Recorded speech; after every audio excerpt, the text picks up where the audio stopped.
Uma pequena chama acesa em meio às densas trevas dos séculos. Assim é a Igreja do Senhor Jesus Cristo. Humilde, desprezada, sofrida, ultrajada, desacreditada, difamada, caluniada, perseguida, martirizada.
Quando o Senhor Jesus Cristo veio à Terra, em sua missão de trazer a verdade e a salvação a todos os homens, a Judéia se encontrava sob o domínio do Império Romano.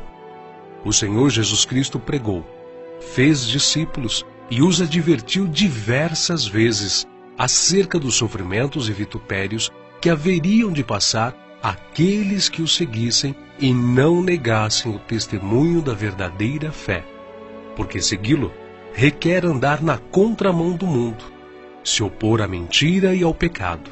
Requer abnegação, resignação e fiel compromisso.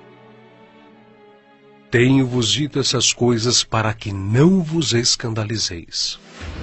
Expulsar-vos-ão das sinagogas, e vem mesmo a hora em que qualquer que vos matar, cuidará fazer um serviço a Deus. E isto vos farão, porque não conheceram ao Pai e nem a mim. Portanto, eis que eu vos envio profetas, sábios e escribas. A uns deles matareis e crucificareis, e a outros açoitareis nas vossas sinagogas, e os perseguireis de cidade em cidade. Então vos hão de entregar para serdes atormentados e matar-vos-ão. E sereis odiados de todas as gentes, por causa do meu nome. O Senhor Jesus foi o primeiro a sofrer pelo testemunho da verdade, sendo Ele mesmo a própria verdade e o próprio Deus.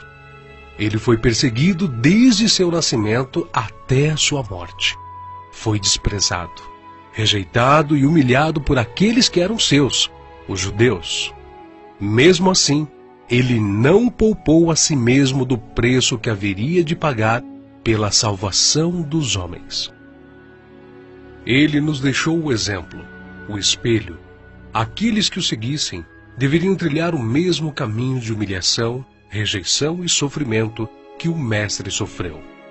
A aversão que surgiu contra o Redentor do mundo manifesta-se contra todos os que creem em seu nome. Ele morreu como um malfeitor pelos malfeitores, pregado em uma cruz. Foi vítima do ódio e da inveja dos líderes judeus, que induziram o seu povo a rejeitá-lo e o entregaram aos romanos, a fim de ser crucificado. De sorte que haja em vós o mesmo sentimento que houve também em Cristo Jesus, que, sendo em forma de Deus, não teve por usurpação ser igual a Deus, mas aniquilou-se a si mesmo, tomando a forma de servo, fazendo-se semelhante aos homens, e achado na forma de homem, humilhou-se a si mesmo, sendo obediente até a morte, e morte de cruz. Pelo que também Deus o exaltou soberanamente, e lhe deu um nome que é sobre todo o nome, para que ao nome de Jesus se dobre todo o joelho dos que estão nos céus, na terra e debaixo da terra, e toda língua confesse que Jesus Cristo é o Senhor, para a glória de Deus Pai. Após sua morte e ressurreição comprovada pelos discípulos, Jesus Cristo subiu aos céus, deixando para poucos fiéis que tinha a promessa de nunca abandoná-los. Ele derramaria o Espírito Santo para encorajar os seus discípulos a pregar o arrependimento e remissão dos pecados a todas as nações, a ensinar, a batizar em seu nome e a fazer novos discípulos. Portanto, ide, ensinai todas as nações, batizando-as em nome do Pai e do Filho e do Espírito Santo, ensinando-as a guardar todas as coisas que eu vos tenho mandado. E eis que eu estou convosco todos os dias, até a consumação dos séculos. Amém.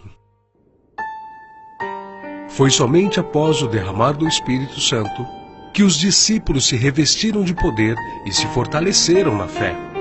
Após serem revestidos de poder pelo Espírito Santo, os apóstolos que antes eram tímidos se tornaram ousados. Como Pedro, que havia negado Jesus 3 vezes, agora falava com confiança, não temendo pela sua própria vida, pregando publicamente e dizendo: arrependei-vos, pois, e convertei-vos, para que sejam apagados os vossos pecados e venha assim os tempos do refrigério pela presença do Senhor. E aqueles que se convertiam se uniam com um único propósito: serem o corpo de Cristo, isto é, a sua igreja. E perseveravam na doutrina dos apóstolos, e na comunhão, e no partir do pão e nas orações. Em cada alma havia temor, e muitas maravilhas e sinais se faziam pelos apóstolos. Todos os que criam estavam juntos, e tinham tudo em comum. Vendiam suas propriedades e fazendas, e repartiam com todos, segundo cada um tinha necessidade.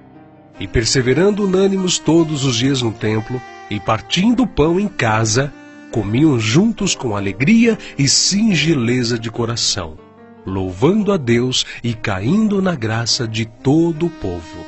E todos os dias acrescentava o Senhor à igreja aqueles que se haviam de salvar. E era um o coração e a alma da multidão dos que criam, e ninguém dizia que coisa alguma do que possuía era sua própria, mas todas as coisas lhe eram comuns. E os apóstolos davam com grande poder testemunho da ressurreição do Senhor Jesus, e em todos eles havia abundante graça. Não havia, pois, entre eles necessitado algum, porque todos os que possuíam herdades ou casas, vendendo-as, traziam o preço do que fora vendido e o depositavam aos pés dos apóstolos, e repartia-se a cada um segundo a necessidade que cada um tinha.